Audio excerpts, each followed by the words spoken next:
Tellingly, defendant subsequently purchased tools to carry out his plot to dismember and dispose of the victim's body. He made these purchases under the fake name of Victoria Mendez. So on April 24th, the defendant ordered a shovel from Home Depot.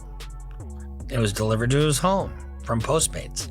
On May 1st, 2025, defendant ordered and subsequently received an Amazon package with 2 chainsaws to his home. 2 chainsaws. What is David fucking doing with chainsaws?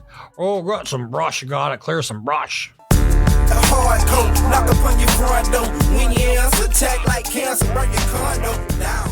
Let my pin drop, don't hear sound. And straight like that, we back. How everybody doing out there in the world? Hope everyone doing well, doing swell. You dig what I'm saying? That's for me, myself, and I can't complain, but I'd rather just keep it to myself, man. Now we got some interesting things, or an interesting person to talk about, and a pretty wild event. You may have heard about this fella. A fella by the name of D4VD is what I call him. D4VD, David, is how you pronounce it. I call him D4VD. That's a joke, but what he did is most certainly not funny. You dig what I'm saying? And actually, I have a video of a lawyer that has gotten a hold to the legal documents, and he's breaking this thing down. And then, you know, of course, in my flavor, I'll come and opine on the ins and outs and the reading in between the lines of these things. But as far as legal jargon and, you know, going through some of these papers, we're going to let him do it on one criminal lawyer, Bruce Rivas. You ought to know about him. Pretty popular guy. He 1 million+ subs.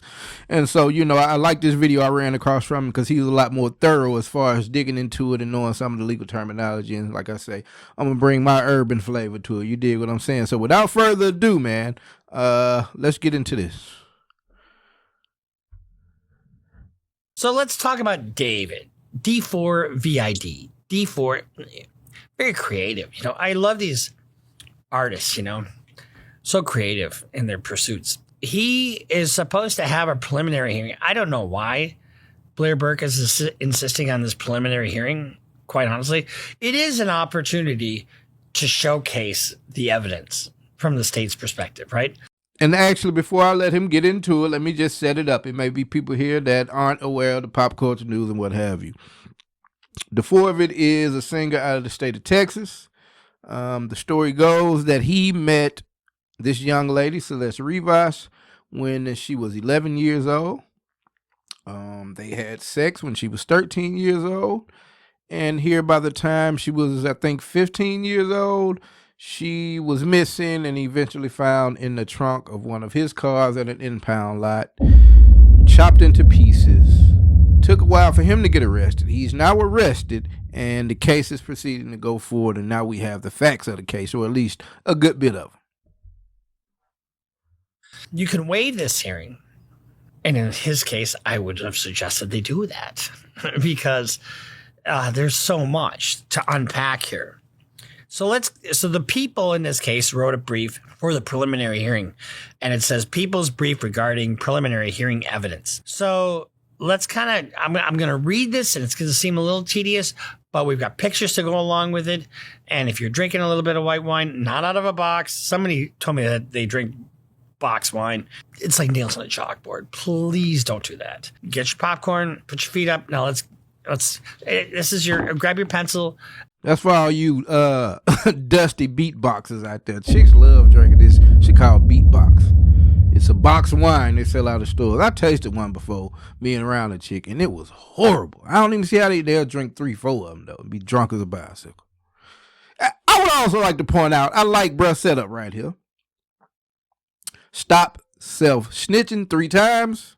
We have a revolver and a stack of bread. Win Bruce Rivas.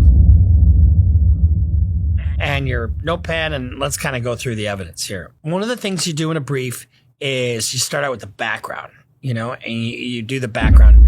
So the dismembered body of a 14-year-old Celeste R was discovered in of defendant's Tesla Model X on September 8th, 2025. The vehicle had been towed 3 days prior from 1405 Bluebird Avenue, which was parked only 400 feet from the defendant's home at 1368 Doherty Place in the Hollywood Hills. Surveillance video and other evidence confirm the defendant was the last person to drive the vehicle on July 29th before he left for Los Angeles. on a concert tour. It was just parked around the fucking block from his house. Why would that be? I don't know. Methinks there might be fuckery afoot. On September, he hits a major point there. Yeah, when it first came out, cuz this car was originally, like I said, was found at an impound lot. But then when they went back to the neighborhood and talked to the neighbors like, yeah, we definitely seen this car. It would periodically it would move from, this end of the street down to this end and then around the corner to this end, and just periodically it would move around. And a couple of people noted that it was a strong smell coming from it. That's probably when they, got it moved on to the impound lot or let somebody come pick it up or what have you. September 8th, 2025, the manager of the tow yard where the Tesla had been impounded, noting a strong smell of decay and the presence of flies coming from the vehicle. Flies are always a dead giveaway. You get the pun there? Dead giveaway. God. Yeah, here's the thing. I'm sorry, but you have to have a little bit of a sense of humor when dealing with this shit because it's so grave. It's so grave. At the tow yard, the LAPD detectives opened the Tesla's front storage compartment and observed a black cadaver bag covered in insects. Inside the bag, they discovered a severely decomposed head and torso. A plastic garbage bag beneath the black cadaver bag contained the dismembered arms and legs. However, the victim's ring and pinky finger were missing. Why is that? Well, she had David tattooed on her ring. Ooh, Lord have mercy, Latter-day Saints. They might get cut. I don't think Cub's available for the death penalty. But you heard it there. Body found, head, torso, legs, and arms in different suitcases, bags, compartments, what have you. Left hand of a 14-year-old deceased Celeste Rivas. Ring finger and pinky finger no longer with the body.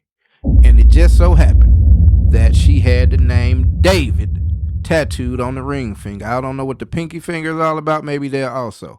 But the ring finger and the pinky fingers are gone. This guy here, bro. Finger. And had it amputated. They were not found in the Tesla. So those fingers are gone. On September 16, 2025, the Los Angeles Medical Examiner's Department positively identified the body from the dental records as belonging to the victim. Damn it, why didn't he take the teeth out too? Pursuant to their investigation, LAPD robbery homicide. Damn. And I hadn't watched this, bro. Like, I started like 2 minutes into this, and I was like, you know what? Let me just take it straight to the booth. He took a teeth out too. I guess trying to keep it from being identified. But from what I'm understanding, the parents knew who. I guess we'll get into it and see exactly. Maybe some more information about that. But right here in this stop right here, you see, pursuant to the investigation, LAPD robbery homicide detective determined the victim and the defendant met in January 2022 when she was 11 years old. They began a sexual relationship in November 2023 when the victim was just 13 years old and the defendant was 18. Robbery homicide determined that the victim and the defendant met in January 2022 when she was 11 years old. 11. Unbelievable. They began a sexual relationship in 2023 when she was 13 years old. Now, mind you, mistake of age is never a defense when somebody's under 14 or under 15. And the defendant was 18 years old. So he was 18, she was 13. Detective learned the victim had been reported missing to the Riverside County Sheriff's Department. Now, I know I'm reading this, but there's an important reason why I'm reading this. So just stick with us, okay? Detectives learned that the victim had been reported missing to the Riverside County Sheriff's Department by her family, who lived in Lake Elsinore, in February and April of 2024. Riverside County Sheriff's Department telephonically contacted the defendant on February 17, 2024, after they identified a phone number in the victim's phone records that belonged to him. So during the call, the defendant claimed that he had spoken with the victim last on February 13th and 14th, but stated that he was unaware she was a minor. Oh, I didn't know. Bullshit. My nigga, you met Shawty when she was 11 years old. There's no way. There's some girls out here that you might see that's, 15, 16, and she might fool you from the way she's grown up or what have you. But there's not an 11-year-old out here, bro. There's no 11-year-old on earth that you are dealing with and you don't know that she's a minor. You may not know that she's exactly 11, but you don't think she's 18. That's impossible, bro. Riverside County Sheriff's Department advised him that Los Angeles Sheriff's Department deputies would be coming to his home. Oh, by the way, we're coming to your home. On that day, defendant was living at 804 North Adonai Place in West Hollywood. So the Sheriff's Department requested the LA Sheriff's Department conduct a welfare check at defendant's home. The deputies went to the defendant's home that night at 8:15 p.m. and informed him that the victim was a 13-year-old runaway. The defendant again claimed he was unaware that she was a minor and that he only met the victim once in person in November 2023. So he's lying to the cops, right? And whether you knew or didn't know she was a minor is immaterial. You're 13 years old, you can't consent. A mistake of age is not a defense. So despite being informed by law enforcement the victim was only 13, and here's the other thing that's even more important, because after this, they continued a sexual relationship, right? So he had noticed back then, and he's still, having sex with a minor. And a young minor at that. Despite being informed by law enforcement the victim was only 13, defendant continued to pursue her. After the victim returned home in February 2024, the parents took her cell phone away. Defendant drove to Lake Elsinore and paid a junior high school student in the victim's class to give her $1,000 to give the victim a cell phone. Defendant purchased, so he paid some other student to give her a cell phone. Here's $1,000, give her this phone. Throughout 2024, the victim spent a significant amount of time with the defendant, including summer weekends at his home in Hollywood Hills and traveling with him to Las Vegas. Yeah, bro, going all the way under the prison. So he tells law enforcement he had no idea that she was a minor, despite not being able to be fooled by an 11-year-old. So by the time that she's 13, she's reported missing. Police show up at his house. Show up at his house.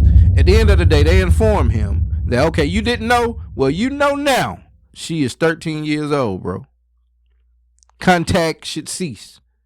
It's a wonder he didn't get locked up right then. But contact should definitely cease. You're now aware that she is 13 years old. And they went on to secure different ways to stay in contact. And he knew she was 13 at that time. Now, take a look at this. We've got these text messages here showing, hey, I'm about to have a baby. And then this supposedly is his hand on Celeste's leg. And they're talking about pregnancy. And she does threaten to expose him down the line. And is that the reason he did this? We'll see. So throughout, we spent a significant amount of time with the defendant, including summer weekends at his home in the Hollywood Hills and traveling with him to Las Vegas, London, and Texas. Does she have a passport? How'd she get to London and back? And usually if you're a minor, you have to be with your parents. Text exchanges between the victim and the defendant. Well, I would imagine with David being a popular singer and all of that, because I'm sitting here thinking, and I'm like, well, I guess you can get on a plane, being a minor. I guess going anywhere as long as you got the ticket. But I would imagine this is, it's probably maybe a private jet, a PJ sense, you know what I'm saying, due to the star and all of that, and but damn, bro, if he secured a private jet off the back of him being with this underage girl and want to be on a private jet as to not go through TSA and the regular checkpoints and be all on the plane, then the people that facilitated that, we got to look at them funny, like, ain't none of y'all trip and even think twice about seeing this and get a PJ to get a 11, 13-year-old girl on that with him. Ain't nobody say nothing. If that's the case, but I'm just imagining that would have been a safer play than him going through the huge airport with thousands of people and everybody looking at him and this black guy with this little young Hispanic girl. Like it wouldn't look right, but I'm speculating. Contain references to sex, pregnancy, abortion, and the use of the Plan B emergency contraceptive. There are also explicit photographs documenting and corroborating their sexual relationship. In other words, CASM. You know, and that's illegal. That's, you know, we know what that is. CASM. You know, CSM. Yeah. Anyway, I didn't know what it stood for either. In November 2024, the defendant and him broke up, although they continued to communicate, and text messages suggest they also continued to have sexual relations. So he you know, if he wasn't on notice back then, he's on notice now. April 23rd, 2025 was likely the date of the victim's death when all of her cell activities ceased. The night prior, April 22nd, 2025, the defendant and the victim engaged in a lengthy argument described in detail in their text messages. I tell you, we all have a digital footprint, you know. The only way your digital footprint doesn't matter is if you're not up to shit. She became extremely upset and threatened to disclose damaging information about her relationship with the defendant to end his career and destroy his life. I'm going to fucking ruin you. Here's the rub on dating somebody younger like this. First of all, she's just a baby. You know, she's not barely a fucking teenager, right? And guess what you have when you're that young? You have your irrational, unmeasured teenager behavior problems, like, you know, fuck you, no, fuck you, no, fuck you. You know, I mean, you get what I'm saying? I mean, you don't act like a responsible adult. And then you think, oh, well, David loves me. There's just no way he'd be with anybody else. Well, when you're in the music business and you got a hit record coming, guess what? Everybody wants a little piece of that black pole, you know? Well, too fucking bad, you know? I mean, you're not the only one, sweetie. You know, but here's the problem for David. Somebody like this can really fucking wreak havoc on him, right? I'm going to ruin you. I mean, what better way to have a guy go fucking apeshit on you than to tell him you're going to ruin him? I've had somebody say that to me in the past. And you know what I tell them? Fucking bring it on. Bring it on. I don't give a shit what you say or do, but did I dismember that person? You'll never know. Of course I didn't. I mean, you don't solve your problems that way, David. Or maybe you're innocent. Maybe you're innocent. Maybe all these things are just coincidences. Let's get into these coincidences, shall we? So she became extremely upset and threatened to disclose damaging information about her relationship with the defendant to end his career and destroy his life. Defendant's first studio album was due to be released April 25th. Huh. I'm going to ruin your fucking album release party. Timing is everything, isn't it? He had an emerging multi-million-dollar career already in progress. Thank you, Blair Burke, for your down payment. That's Blair Burke's. So I guarantee you that money is in Blair Burke's hands right now. He also had multiple product endorsements, which were highly profitable. Blair Burke. At approximately 8:40 p.m. on April 23rd, the defendant sent an Uber transport to the victim from her Lake Elsinore home of residence. Guess what? I'm going to fucking ruin you. Oh, baby, don't. Baby, come on now, baby. So he wants to get a handle on the situation. So he is not going to have her over and smooth things over. He's going to get her over and eliminate her. They communicated before and after the Uber ride, which dropped her off at Defendant's Hollywood Hills home around 10:10 p.m. At approximately 10:30, the defendant sent text messages to the victim inquiring where she was. One of the things people do a lot in kind of pre-planned homicides is, well, I texted her, but is it to try to cover your tracks? It never works. The people contend this was part of the defendant's premeditated plan to cover up the murder, as she was already dead by this time. So you got a couple of aggravating factors. You got the dismemberment, you've got the concealment, you've got the age of the victim. So you have all these aggravating factors. And then you have this really kind of horrific premeditation that is kind of really chilling. Knowing he had to silence the victim before she ruined his music career, as she had threatened to do, very soon after her arrival at his home, the defendant stabbed the victim to death multiple times, stood by while she bled out. At no time did he call law enforcement or 911, and failure to render aid can also be a aggravating factor. Is this shit not crazy, bro? guess I can't be too surprised that he went through these lengths to rectify the situation when he was willing to get into it despite knowing who he was dealing with. I mean, I'm sure from the minute he met her, maybe she didn't come on, bro. He knew she was 11 out the gate. You dig what I'm saying? So you talking about 3 years later down the line. Then it's like cuz having sex with this young girl. And then you get her pregnant. What did he think was going to happen? You know what I'm saying? Like, and I guess you saw the thing about the plan B. So maybe he was like, yeah, I'll do it in and then she'll wake up and definitely take this plan B. Like, I don't know that you could have expected that out of a young girl mind. You know what I'm saying? Like, she went crazy knowing that he was dealing with other girls, even though, you know, a girl with like Bruce said, someone operating with an adult mind. You know, that's a given. He's a music star, like a R&B music star. Of course, he got all kind of chicks everywhere. Now, he looked like the type that might have had some guys somewhere, but who knows? All the facts ain't came out just yet, but she bugged out about that, which is just indicative of what her brain was. So it's like, bro, how did you ever think? I mean, I'm wondering if, like, at the point when he did it, he was always like, yeah, bro, but before I ever let her have this baby, I just offer. Like, who? Bro, he could have been in between so many sets of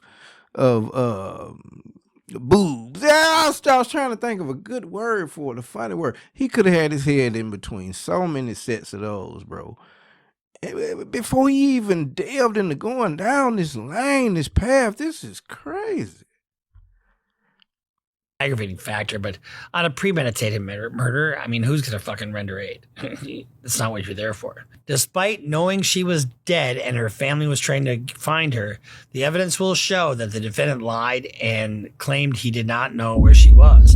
In fact, the defendant drove to Santa Barbara County immediately after the victim died, attempting to dispose of her property and destroy evidence. At approximately 11:30 p.m. on April 23rd, 2025, he drove away from his home as he texted and called the victim's phone, asking where she was.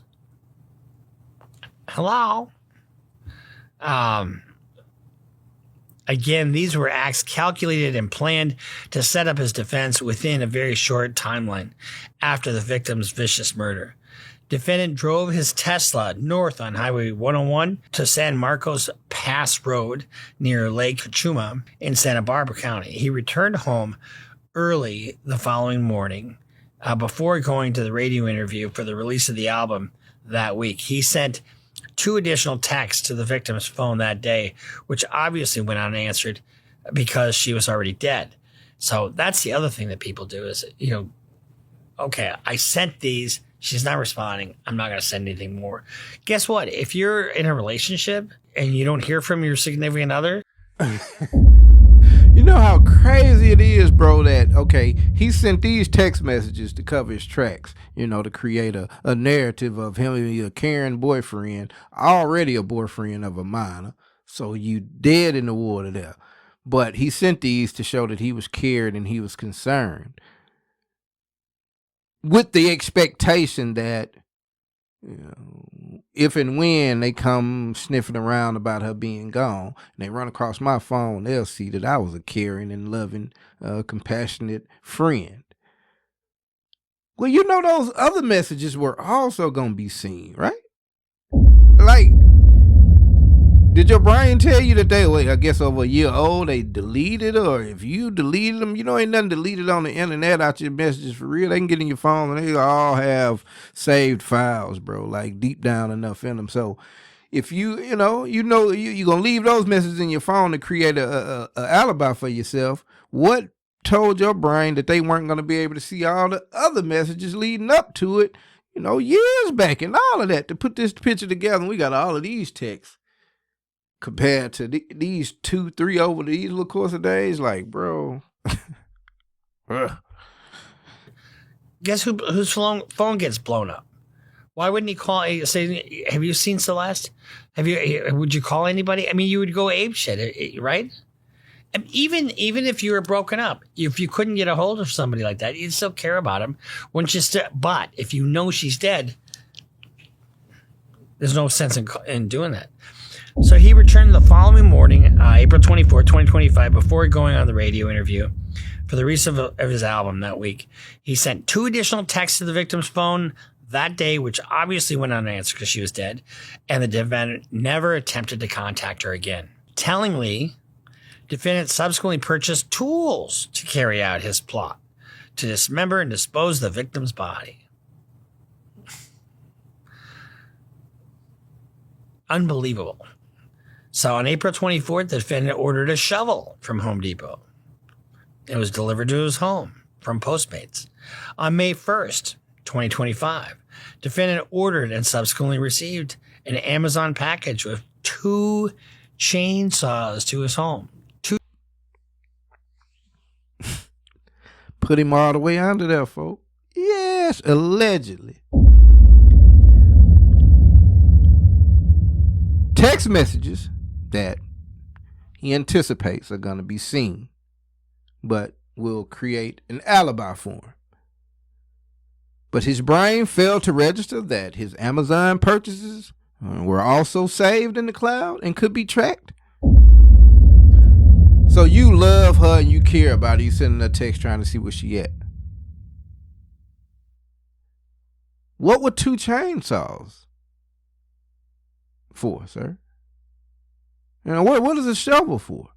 Hey, we got these texts saying you're a caring guy. What type of caring person orders shovels and chainsaws? Because you know we're going to be able to see that too. The same way you can see these concerned text messages. This nigga here. 2 chainsaws. What is David fucking doing with chainsaws? Oh, got some brush. You gotta clear some brush.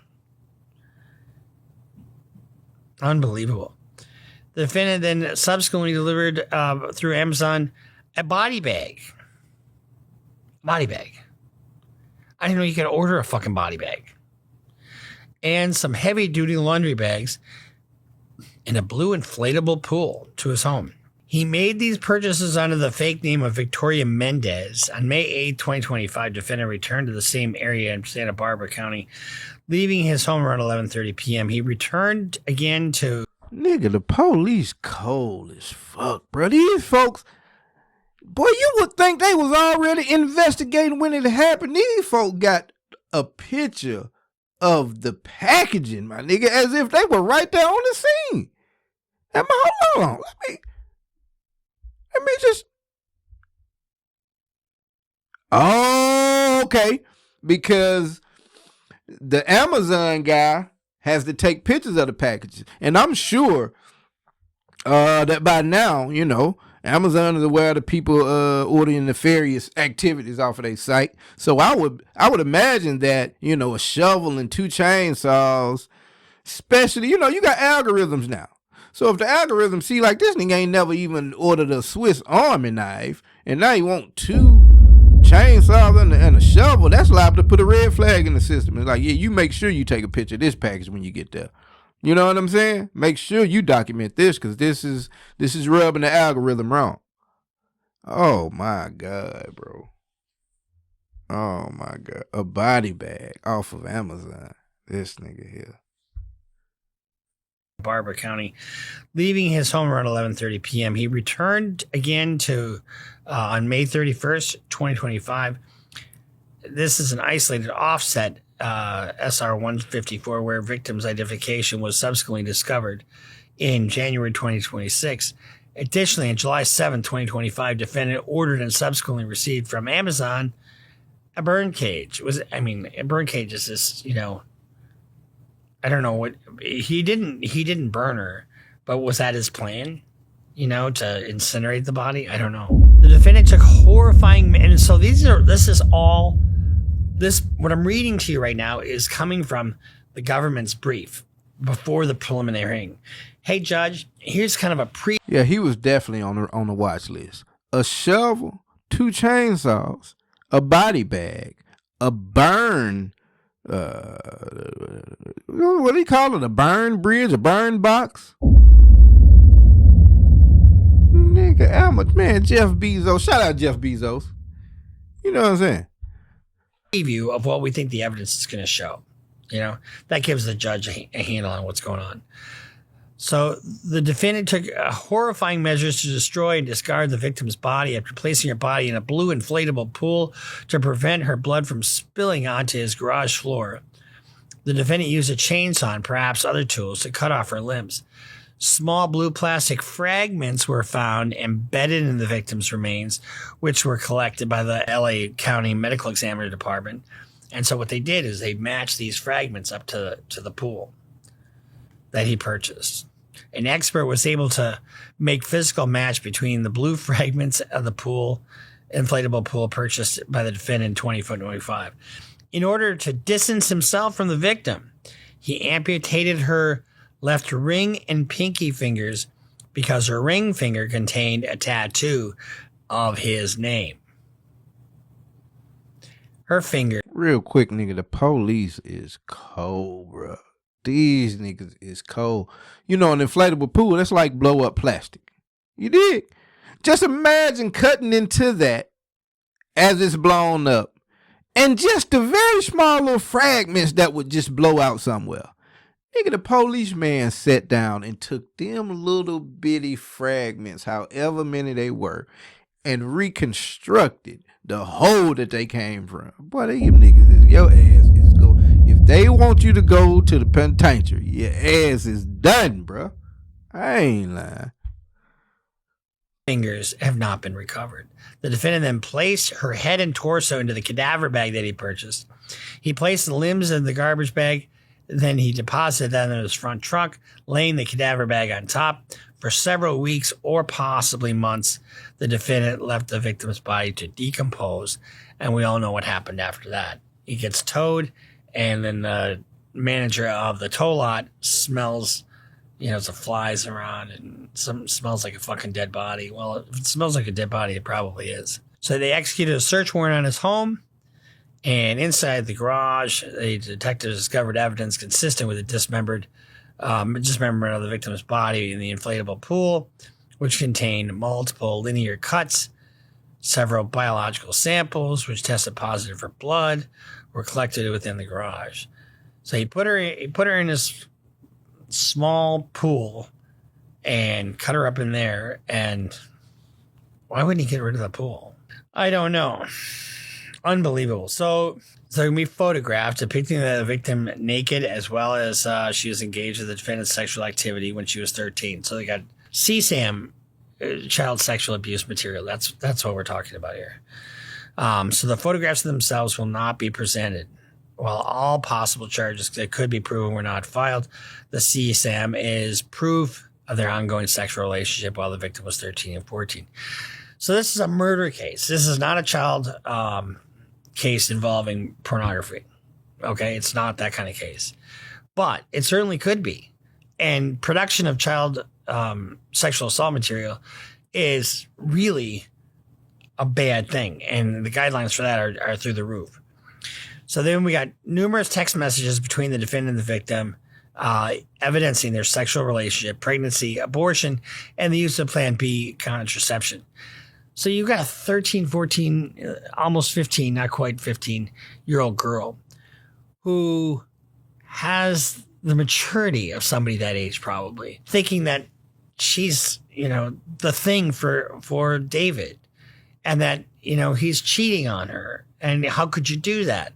Well, you're going to do that to me. Well, I'm going to fucking ruin your life, And so what does he do? That's motive. They don't have to prove motive, but that's motive right there.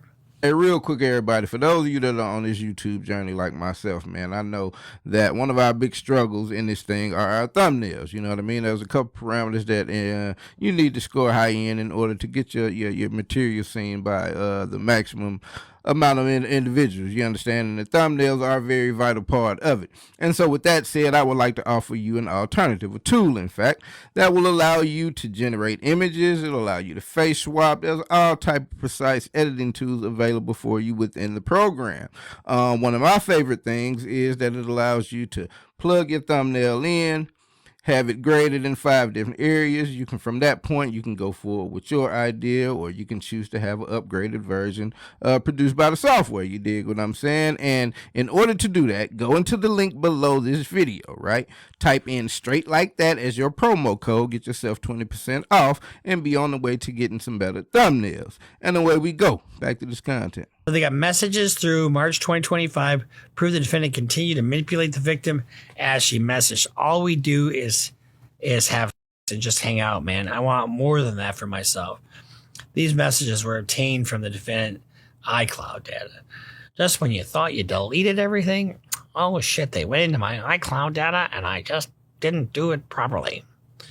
Defendant's cellular activity and communications derived from the defendant's phone and Tesla, which demonstrate defendant's activities, on the dates in question, namely April 22nd, April 24, 2025, including a trip to Santa Barbara County in the middle of the night after the victim had arrived in the Hollywood Hills home. Why would he leave the home?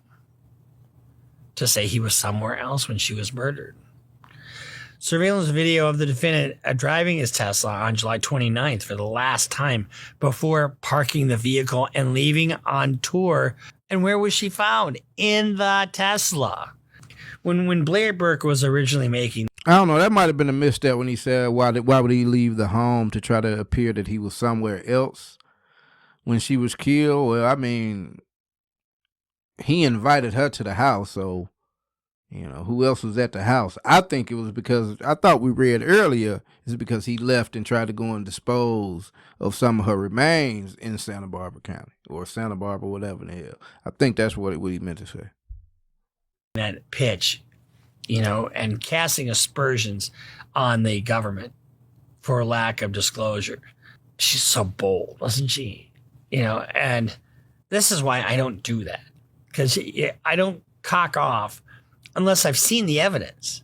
Your Honor, I've seen all the evidence in this case, and it is not what the government is intending to prove here. Blah, blah, blah. Sure, you can do that. This is all for the cameras. Blair Burke, God rest her soul. I didn't mean to say that. God bless her soul. Is trying to be the best advocate for her client she can be, and I get that. And this is all for the cameras. It's just being tough. It's sounding tough. And you look like a tough lawyer when you do that. But guess what? When you read the rest of this shit, now they're bitching about, okay, we want all the evidence, but we don't want everybody else to know about it. They're saying it's this brief that was filed was one-sided. Well, you know what? Guess what the one side of the prosecution is? An advocate for the prosecution. They're trying to put her client away. Your Honor, I object to all these facts. They seem to be hurting my case. Give me a break. And DNA evidence developed from blood stains collected from the defendant's garage, which matched the victim's genetic profile.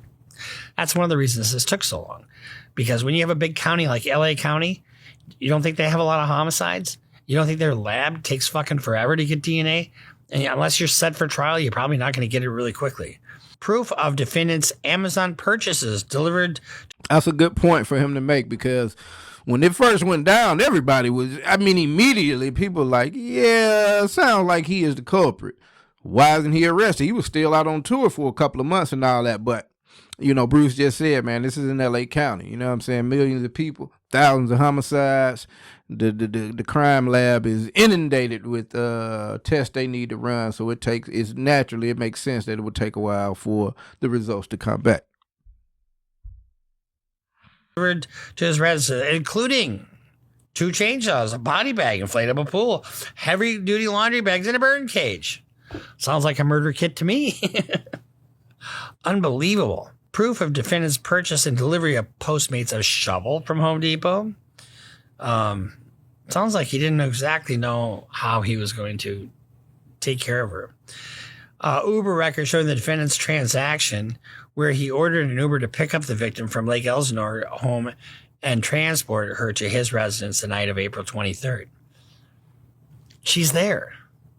She's fucking there. Proof of defendant's lucrative career as a singer and songwriter prior to April 23rd.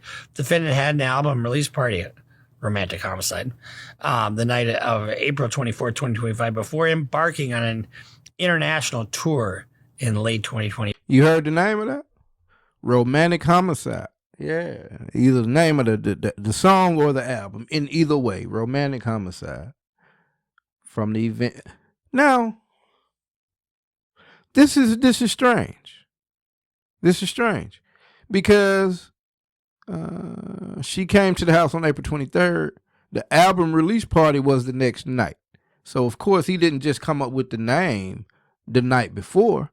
So he had already named a song or an album Romantic Homicide. Well, okay, I'm wondering when he named that, because it could have been in the time between, him being with her, and I don't know how far along pregnant they said she was, but maybe it was some conversations, some arguments before then that put the thought in his head, and so he's like, it might be a romantic homicide. But that is so strange, bro, that he made that the name of one of his projects, either with the idea that it was possible or that it had already happened, and you just like, you trolling, bro. This nigga crazy, man. 5. Text message exchanges between the defendant and the victim on April 22nd and 23rd, where the victim threatened to expose the defendant and destroy his career. I mean, I'm saying, so, okay. The threat to ruin his career came 2 days before the album release party.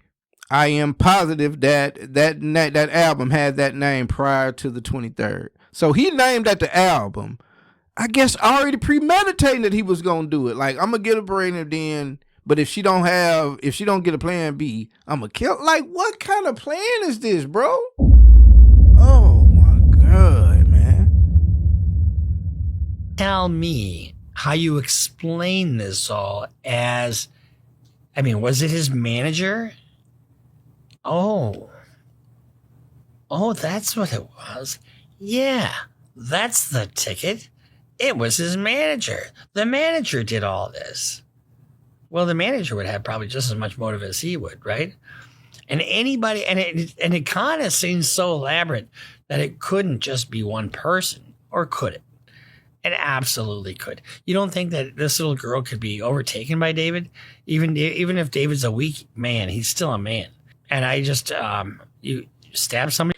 I don't like that theory. It was done so sloppy that it couldn't been two brains together on this, and it was done so dumb. The text messages, the ordering from Amazon, the middle of the night drives, there's no way that two people would have been this stupid. You'd at least been able to put two half brains together and try to get away with it a little better. I don't think they would have got away with it because it was already known who she was dealing with years ago. So, this seems like the work of one dumb individual.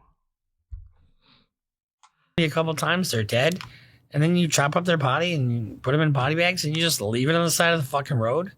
Does that make any sense to you whatsoever?